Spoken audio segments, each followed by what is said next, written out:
იესო არის დიდებული. დიდება იესოს, ის ღირსია ქება დიდების. მოდით გავაგრძელოთ რომელთა წერილების შესწავლა.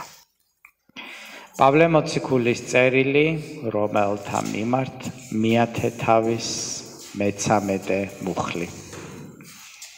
პავლე მოციქული წერს.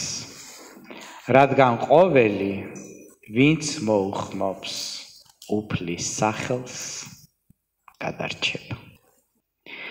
პავლე მოციქული ციტირებს ძველი აღთქმის მუხლს. კერძოდ, იოელ წინასწარმეტყველის წიგნი მეორე თავის 32 მუხლს.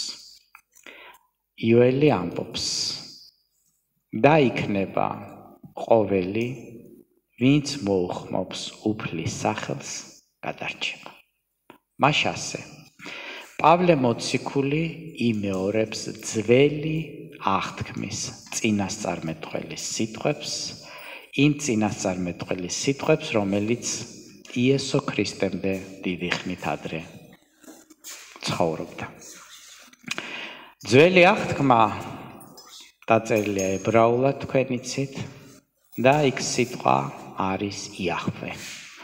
ანუ იოელი ამბობს, ვინც მოუხმობს უფლის ღმერთის იაჰვეს სახელს, ის გადარჩება.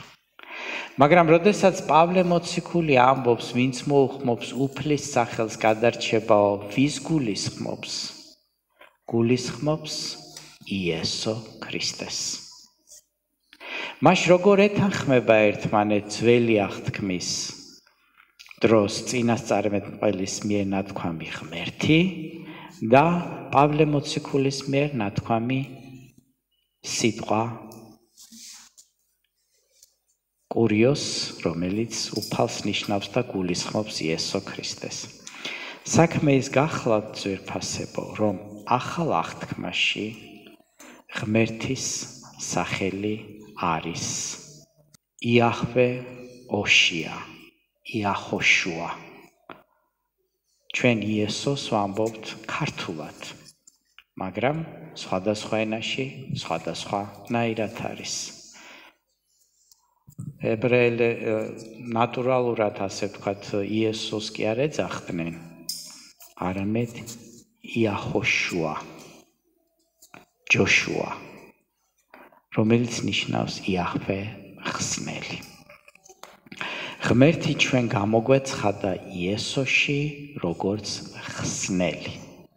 ღმერთი ადამიანებს წინასწარმეტყველებს ეცხადებოდა სხვადასხვანაირად, მაგრამ იესოში გამოგვეცხადა როგორც ხსნელი. ამიტომ ამბობს პავლე მოციქული, ვინც მოუხმობს უფალს, გადარჩება. იცით ძვირფასებო, ზოგი იტყვის, ზოგს ეკითხები, მე ვარ ქრისტიანი. რას ნიშნავს ხარ ქრისტიანი? მე მწამს იესო ქრისტესი. ანუ რა? ანუ ის, რომ იესო ქრისტე ჯვარზე გაეკრა. კიდევ მკვდრეთით აღსდგა. კიდევ ის, რომ ესე იგი მე ვარ ქრისტიანი. იცით ძვირფასებო, იესო ქრისტე რომ მოკვდა და ჯვარზე გაეკრა და მკვდრეთით აღსდგა, ბოროტსაც სჯერა ეს და სწამს. ღმერთის სიტყვაში წერია, რომ ღმერთის არსებობა ბოროტსაც სწამთო. მაგრამ რა არის ის რწმენა, რომელს შესახებაც პავლე მოციქული ამბობს, ვინც მოუხმობს იესოს სახელს, ვინც მოუხმობს იაჰვე ოშიას სახელს, ვინც აღიქვამს, რომ ის არის მხსნელი, ის გადარჩება. ანუ რა? ვისაც სწამს, რომ გოლგოთის ჯვარზე მისი ცოდვები ნამდვილად გაანულა იესო ქრისტე. ვისაც სწამს, რომ ის არ წავა ჯოჯოხეთში ერთი მიზეზის გამო. და ეს მიზეზი რა არის? საჩუქრად მიღებული აქვს გადარჩენა. თუ შენ ამ გაგებით დადიხარ შენს ცხოვრებაში, ესე იგი გააქვს რწმენა მხსნელისა. საქმეების მესამე თავის პირველიდან მერვე მუხლის ჩათვლით. პეტრე და იოანე ერთად ადიოდნენ ტაძარში ლოცვის მე-9 საათზე. იყო კაცი ვინმე, დედის მუცლიდანვე დავრდომილი. ყოველ დღე მოჰყავდათ და სვამდნენ ტაძრის მშვენიერად წოდებულ კართან. რათა ტაძარში შემოსვლებისთვის მოწყალება ეთხოვა. ეს არის ებრაული ტაძარი, ძვირფასებო. არ გეგონოთ მართლმადიდებლური ან კათოლიკური ტაძარი. არა. არ გეგონოთ, რომ ტაძარი, სადაც ხატებია ჩამოკიდებული, ან მარიამის ქანდაკება დგას. არა. ტაძარში შემავალი პეტრე და იოანე რომ დაინახა, მოწყალებას თხოვა მათ. პეტრე იოანესთან ერთად დააკვირდა მას და უთხრა: შემოგხედე. დავრდომილი დაჟინებით უყურებდა მათ იმ იმედით, რომ რაიმეს მიიღებდა მათგან. უთხრა პეტრემ: ვერცხლი და ოქრო არ გამაჩნია, მაგრამ რაც მაქვს, იმას გაძლევ. იესო ქრისტე ნაზარეველის სახელით იარე. იეშუა ჰამაშიას სახელით, იესო მხსნელის სახელით. ეს ამაქვს მხოლოდ რაც გჭირდება არის ის, რომ ირწმუნო, რომ იესო არის მხსნელი. რისგან მიხსნა? შენი ცოდვები თვითონ აიტანა და თავისი სამართლიანობა მოგცა შენ. ეს არის მხოლოდ ის, რაც მე მწამს და ამ რწმენით შეგიძლია შენ იყო განკურნებული. დიდება იესოს. ეს არის სახელი. მაგრამ სახელი ის კი არ არის რაღაც სახელი და გვარი. ეს არის მთელი ამ კომპოზიცია, მთელი რწმენა იმისა, რაც მოხდა გოლგოთის ჯვარზე. მარჯვენაზე მოკიდა ხელი და წამოაყენა, მყისვე გაომაგდა მას ფეხები და სახსრები. წამოხდა, დადგა და სიარული იწყო, მათთან ერთად შევიდა ტაძარში, დადიოდა, ხტოდა და ღმერთს ადიდებდა ღმერთს, რომ ღმერთი მოვიდა, გაეხსნა კაცობრიობას ხსნელის სახით, ცოდვების პატიებელი. დიდება იესოს. საქმეების მე-4 თავის 5-დან 12 მუხლში წერია. მეორე დღეს იერუსალიმში შეიკრიბნენ მთავრები, უხუცესები და მწიგნობრები, ანა მღვდელმთავარი და კაიაფა, იოანე და ალექსანდრე, აგრეთვე სხვები მღვდელმთავრის გვარიდან. შუაში ჩაიყენეს ისინი და კითხეს: რომელი ძალით ან ვისი სახელი ჩაიდინეთ ეს? მაშინ აღივსო პეტრე სულიწმინდით და უთხრა მათ: ხალხის მთავარნო და უხუცესნო, თუ დღეს ამ უძლური კაცისადმი გაწეული ქველმოქმედების გამო მოგვეთხოვება პასუხი, როგორ განიკურნაო იგი და ეცხადი იყოს ყველა თქვენთაგანისა და მთელი ისრაელის ხალხისათვის, რომ იგი თქვენს წინაშე ჯანმრთელი დგას იესო ქრისტე ნაზარეველის სახელით, ანუ იეშუა მხსნელის სახელით. თქვენ რომ აცვით ჯვარს, ღმერთმა კი მკვდრეთით აღადგინა. ეს არის ლოდი დაწუნებული, რომელიც ქვაკუთხედად შეიქმნა. სხვა არავისში არსებობს ხსნა და არც არის ცის ქვეშ ადამიანთათვის მიცემული სხვა სახელი, რომლითაც გადარჩებით. ჩემო ძვირფასო მეგობრებო, მსოფლიოში არის ბევრი რელიგია. ძალიან ბევრი ადამიანი მიყვება ამ რელიგიებს. ძალიან დიდი ორგანიზაციები არსებობენ. ძალიან თვალის მომჭრელებიც არიან ისინი. ჩვენ დღეს YouTube-ი გვაქვს, სოციალური ქსელები და შეგვიძლია ვნახოთ, როგორი ძლიერი, ფინანსურად დიდი და ხალხმრავალია ეს ორგანიზაციები. ამ ორგანიზაციებს აქვს ძალიან ბევრი რამ, რომლის წინაშე ხალხი ლოცულობს, იმედი აქვს, მიყვებიან, მაგრამ პავლე მოციქული ამბობს, არ არსებობს სხვა სახელი, არ არსებობს სხვა შუამავალი, არ არსებობს სხვა მხსნელი, არ არსებობს სხვა რამის რწმენა. უნდა ირწმუნო იესომ, რაც გააკეთა, უნდა ირწმუნო, რომ იესო არის მხსნელი, უნდა ირწმუნო, რომ გოლგოთის ჯვარზე შენთვის გააკეთა მან ის, რაც გააკეთა. დიდება იესოს. არ არის სხვა, არც შეერთება არის. ბევრ რელიგიებს შევაერთებთ, ყველაფრისგან ავიღებთ კარგ რაღაცას და გამოვა ერთი ლამაზი რელიგია. რელიგიით არ გადარჩება ადამიანი, ჩემო მეგობარო. შენ ხარ ინდივიდი და ინდივიდმა უნდა ირწმუნო ის ინდივიდი, რომელიც არის იესო. არანაირი რელიგია არ არსებობს. არანაირი აი ეს რაღაც უზარმაზარი გაერთიანებები, რომელიც გპირდება შენ, რომ თუ ჩვენ გაერთიანებაში იქნები, ჩვენი გაერთიანება გადაგარჩენს. არა, ჩემო მეგობარო. იქ გოლგოთის ჯვარზე იესომ რო ჭრილობები მიიღო, იმ ჭრილობის ერთი უჯრედი არის შენი საკუთრება. აი ეს ერთი უჯრედს თუ ირწმუნებ, გადარჩები. თუ ის ერთი უჯრედი უარყავი ხატოვნად ვამბობ, რა თქმა უნდა, ვერ გადარჩები. რაც არ უნდა გერქვა შენ უმაღლესი უწმინდესი, რა მაღალი ქუდი გრძელი წვერი, რაც არ უნდა ბევრი ხალხი მიგზა, რაც არ უნდა კარგად ლაპარაკობდე, რაც არ უნდა დენომინაციას ეკუთვნოდე, რომელიც ყველაზე დიდი არის, ის ერთი უჯრედის რწმენა გადაგარჩენს. სხვა სახელი არ არის მოცემული. არავინ დაგაბნიოს მეგობარო, შენ ხარ ინდივიდი ღმერთის წინაშე. ღმერთს ორგანიზაცია არ გადაურჩენია, ღმერთმა შენ გადაგარჩინა. სახელდობრივ ხარ მოწოდებულიო, ასე არის დაწერილი. დიდება ჩვენ იესოს.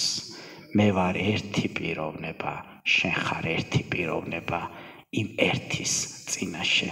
დიდება იესოს. არაფერი არ მაქვსო, პავლე, პეტრე და იოანე ამბობს. ვერცხლი და ოქრო არ ქონდა. თქვენ წარმოგიდგენიათ ძვირფასებო. დიდი მოციქულები დღეს ამბობენ პეტრე პავლობა. თავის დროზე არავინ არ აფასებდა მათ ისევ როგორც დღეს არაფასებენ ღმერთის ჭეშმარიტ მსახურებს.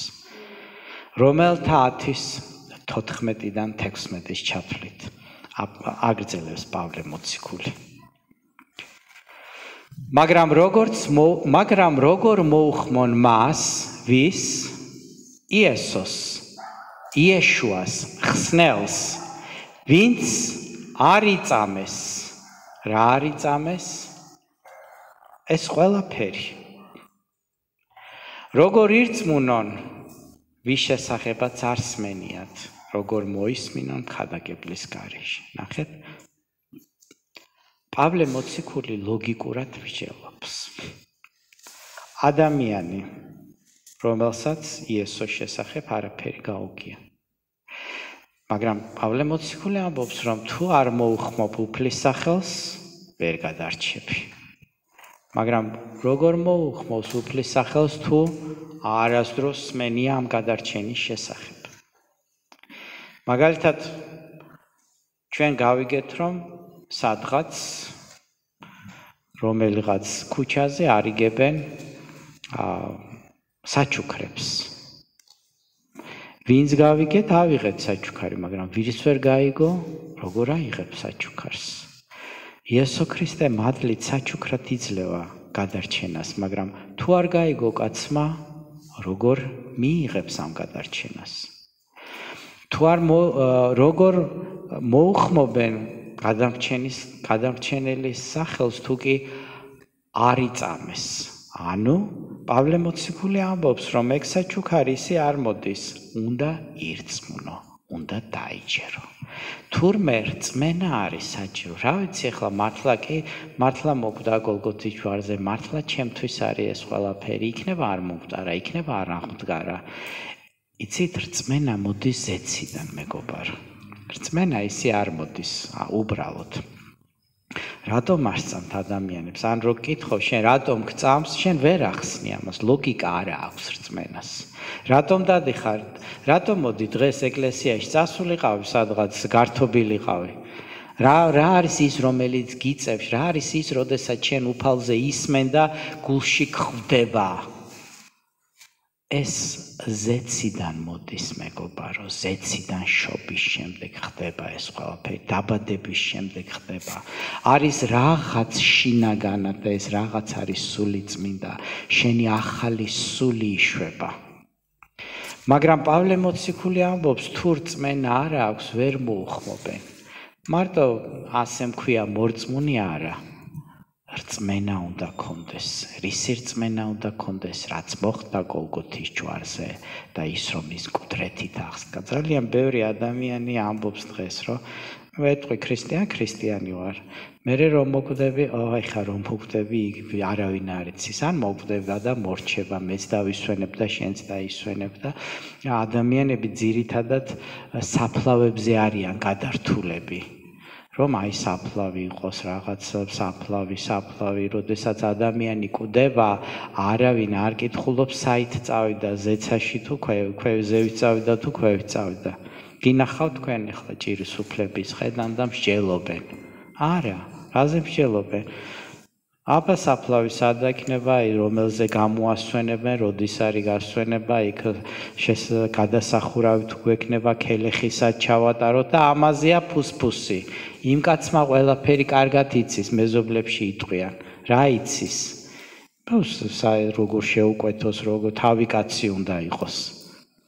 მაგრამ არავინ კითხულობს, ზევით წავიდა თუ ქვევით.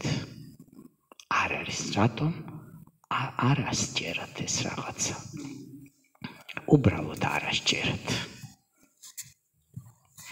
ამბობს პავლე მოციქული, როგორ ირწმუნონ, ვის შესახებაც არ სმენიათ, როგორ მოისმინონ ქადაგებლის გარეშე. რამდენად მნიშვნელოვანია თურმე სიტყვის გავრცელება. და როგორ იქადაგონ, თუ წარგზავნილები არ არიან. როგორ წერია, რა მშვენიერია სიკეთის მახარებელთა ფერხნი. ის ციტირებს ძველ აღთქმას, ყველამ როდი ისმინა სახარება, რადგან ამბობს ესაია, უფალო ვინ ირწმუნა ჩვენგან მოსმენილი. პავლე მოციქული ლოგიკურად მსჯელობს და ამბობს, რომ საჭირო არის ქადაგება. საჭირო არის სიტყვის თქმა. მაგრამ ის არ ამბობს, რომ ვიღაცა იმ ქადაგებლები უნდა იყვნენ მან და მაინც არა. ჩვენ ყველგან უნდა ვილაპარაკოთ იესოს შესახებ, რაც მოხდა მისთვის გოლგოთის ჯვარზე. ეკლესიის შესახებ კი არა, ჩვენი დენომინაციის შესახებ კი არა, სტუმრები რო ჩამოდიან კი არა, არამედ იმ უჯრედის შესახებ, რომელიც არის იესოს ჭრილობაში და რომელიც ჯერ ცარიელი არის. იმიტომ რომ შენი წყლულები არის იქ და შენ უნდა მიიღო სამართლიანობა, დიდება ჩვენ ძლიერ ღმერთს. ესაიას ციტირებს პავლე მოციქული, ესაიას 52:7. პავლე მოციქულმა წერილები ძალიან კარგად იცოდა ძვირფასებო. წერილების ცოდნა არის აუცილებელი. ესაია წერს, რა მშვენიერია მთებზე ფერხნი მახარებლისა, მშვიდობის მაუწყებლისა, სიკეთის მახარებლისა და ხსნის გამომცხადებლისა, რომელიც ეუბნება სიონს, გამებთა შენი ღმერთი. ესაია წერს, რომ ყველა ვინც ახარებს, რას ნიშნავს ხარება, რა არის სახარება, რა არის სასიხარულო ამბავი, რომელსაც ჩვენ ვაუწყებთ. შენი ცოდვები, რომელიც ჯოჯოხეთისკენ მიგაქანებდა, განულებულია. სასიხარულო ამბავი ის არის, რომ იესომ საჩუქრად მოგიტანა ეს ყველაფერი. და მშვიდობის მაუწყებელი, სიკეთის მახარებელი და ხსნის გამომცხადებელი, რომელიც ეუბნება სიონს, გამეფთა შენი ღმერთი. ესაიას 53:1-ს ციტირებს, ვინ ირწმუნა ჩვენგან მოსმენი და ვის გამოეცხადა მკლავი უფლისა. ღმერთის გადარჩენის პროექტი ასეთია, ადამიანებმა უნდა უთხრან ადამიანებს.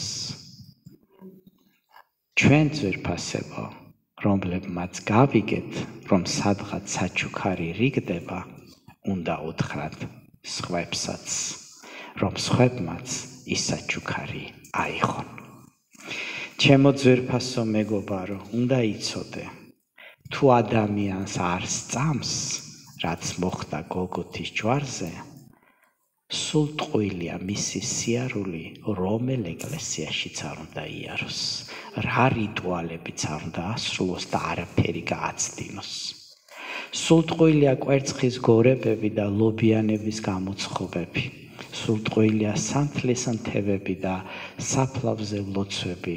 სულ ტყუილი იქნება იერუსალიმში სადღაც წმინდა ადგილებზე, ასე ვთქვათ, მოლოცველობა და სულ ტყუილი არის ტაძრის აშენებები საკუთარი ფულით, თუ შენ არ გწამს, რომ იესომ შენ პირადად გოლგოთის ჯვარზე დაგიხსნა და რაღაც გააკეთა შენთვის. დიდება ჩვენ იესოს. იცით, მარიამის და მართას ამბავი ხო გახსოვთ? იესო რომ მივიდა მარიამთან და მართასთან ლაზარეს ოჯახში. მართა ფუსფუსებდა. იქ ხაჭაპური გამოაცხო, იქ ქათამი და საცივში ჩააწყო, იქ ესე იგი ხინკლის მოზელვა დაიწყო. ხატოვნად ვამბობ, ფუსფუსებდა. და მარიამი იჯდა იესოს ფეხებთან და უსმენდა. და მართამ უსაყვედურა იესოს. მეო ამდენამეს ვაკეთებო და ჩემი დავა, არაფერსე არ მეხმარება, უთხარი რამეო. იესომ უთხრა, მართა, მართა, შენ ბევრ რამეზე ზრუნავ, მარიამმა უკეთესია ერჩია. დიდება იესოს, ეს უკეთესი არის. აღქმა და რწმენა რა მოხდა გოლგოთის ჯვარზე. ამიტომ შენ უნდა უთხრა ეს მარტივი ფორმულა, რასაც პავლე მოციქული ამბობს. მარკოზის 16:15-ში წერია, უთხრა მათ, წადით მთელ ქვეყნიერებაზე და ყველა ქმნილებას უქადაგეთ. სახარება, ანუ რა არის? ევანგელие, ანუ კეთილი უწყება, ანუ კარგი ამბავი. რა არის ეს კარგი ამბავი? შენ დახსნილი ხარ, შენ გადარჩენილი ხარ, გოლგოთის ჯვარზე შენთვისაც